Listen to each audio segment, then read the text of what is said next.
بسم اللہ الرحمن الرحیم اعوذ باللہ من الشیطان الرجیم بسم اللہ الرحمن الرحیم۔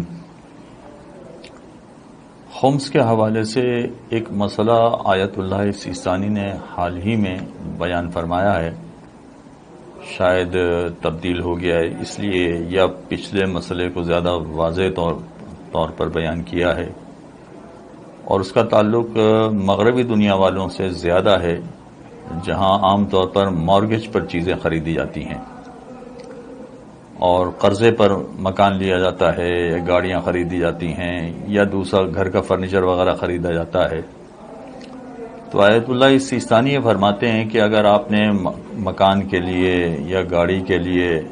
یا ایسی کوئی بھی چیز خریدنے کے لیے کہ جو آپ کے ذاتی اور گھریلو استعمال کی ہے اور آپ اسے مسلسل استعمال کر رہے ہیں، وہ آپ کے پاس موجود بھی ہے، مثلا مکان میں آپ خود رہ رہے ہیں، گاڑی آپ خود استعمال کر رہے ہیں، گھر کا سامان آپ نے خریدا ہے جسے آپ خود استعمال کر رہے ہیں، ایسی جتنی چیزوں کے لیے قرضہ لیا گیا ہے، تو نہ صرف یہ کہ ان چیزوں پر خمس نہیں ہوتا ہے بلکہ جتنا قرضہ لیا گیا ہے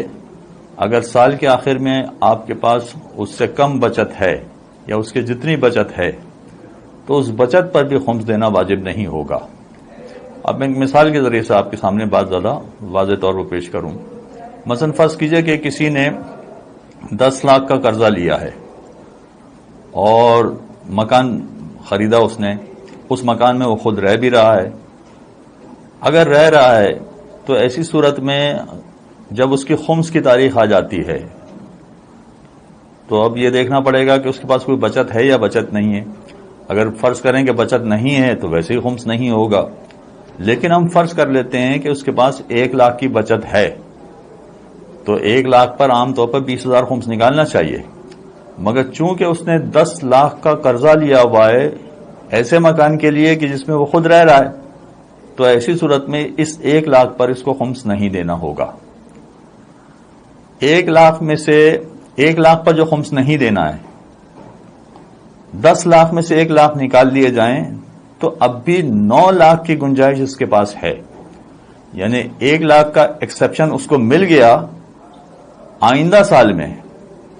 اگلے سال میں اگر اس کے پاس یہ رقم بڑھ کر 2 لاکھ ہو جاتی ہے، جو اس کی بچت ہے، جو اس کی سیونگز ہیں، اگر یہ 2 لاکھ بھی ہو جاتی ہے تو آئندہ سال میں بھی اس کو خمس نہیں دینا پڑے گا۔ مثلا اس نے مکان کے لیے قرضہ لیا تھا 2018 میں، 10 لاکھ کا قرضہ تھا، 2019 میں اس کے پاس 1 لاکھ کی بچت ہوئی، تو چونکہ 10 لاکھ کا قرضہ لیا ہوا تھا لہذا 1 لاکھ پر اس کو خمس نہیں دینا ہے۔ پھر 2020 میں پھر دوبارہ اس کے پاس 1 لاکھ کی بچت ہو گئی، تو پچھلے 1 لاکھ اس کے پاس پڑے ہوئے تھے اور 2020 کے 1 لاکھ مزید اس کے پاس جمع ہو گئے، 2 لاکھ ہو گئے، تو ان 2 لاکھ روپوں پر بھی یا 2 لاکھ ڈالر پر بھی خمس نہیں دینا ہوگا، اس لیے کہ قرضہ کل 10 لاکھ کا ہے۔ تو جب تک کہ 10 لاکھ کی رقم اس کے پاس ہو اس وقت تک اس کو ایکسپشن ملتا رہے گا اور اس کو خمس دینے کی ضرورت نہیں ہے۔ وہ ایکسپشن ہو سکتا ہے کہ پہلے ہی سال اس کو مل جائے، یعنی اگر فرض کریں کہ 10 لاکھ کا قرضہ لیا تھا اور 1 سال کے بعد،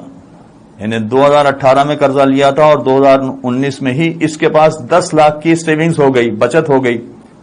تو پورے 10 لاکھ پر اس کو خمس نہیں دینا ہے۔ اور اگر فرض کیجئے کہ 2 لاکھ، دوسری مثال میں پیش کرتا ہوں کہ فرض کیجئے 2018 میں اس نے قرضہ لیا تھا 10 لاکھ، 5 لاکھ کی بچت ہوئی 2019 میں اور 5 لاکھ کی بچت ہوئی ہے 2020 میں، تو نہ 2019 میں اس کو خمس دینے کی ضرورت ہے نہ 2020 میں اس کو خمس دینے کی ضرورت ہے، اس لیے کہ 2019 میں اس کے پاس 5 لاکھ بچے تھے، 10 لاکھ میں سے 5 لاکھ مائنس ہو گئے جو ایکسپشن کہلائے گا، اور پھر 2020 میں اس کے پاس 5 لاکھ کی بچت ہو گئی، تب بھی 10 لاکھ سے زیادہ نہیں ہوئی اس کی بچت، اس کی سیونگز 10 لاکھ سے زیادہ نہیں ہوئی، تو ایسی صورت میں اس کو پھر دوسرے سال بھی ایکسپشن مل جائے گا اور دوسرے سال بھی اس کو خمس نکالنے کی ضرورت نہیں رہے گی۔ مگر یہ ذہن میں رہے کہ یہ مسئلہ ان مقامات پر کام آئے گا کہ جہاں پر کسی نے کوئی چیز خریدی ہو اور وہ اسے استعمال کر رہا ہو اور اب بھی اس کے استعمال میں وہ چیز موجود ہو،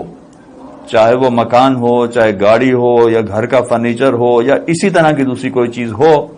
جس کو وہ خود اب بھی استعمال کر رہا ہو، تو جتنا قرضہ اس نے لیا تھا اس پورے کا ایکسیپشن اس کو مل سکتا ہے. اور یہ ایکسیپشن ضروری نہیں ہے کہ پہلے سال ملے، بلکہ 4 سال، 8 سال، 10 سال، جب تک کہ وہ رقم پوری نہیں ہو جاتی اس وقت تک اس کو یہ ایکسیپشن ملے گا، اور اس وقت تک اس پر قرضے کی مقدار کی رقم کے برابر خمس دینا واجب نہیں ہوگا. یہ مسئلہ مغربی دنیا میں زیادہ پیش آتا ہے، مگر ہمارے جیسے ملکوں میں بھی جو افراد مکان کے لیے قرضہ لے رہے ہیں ان کے لیے بھی یہ مسئلہ بہت اہم ہو سکتا ہے. وصلی اللہ علی محمد وآلہ الطاہرین. اللهم صل على محمد وآل محمد.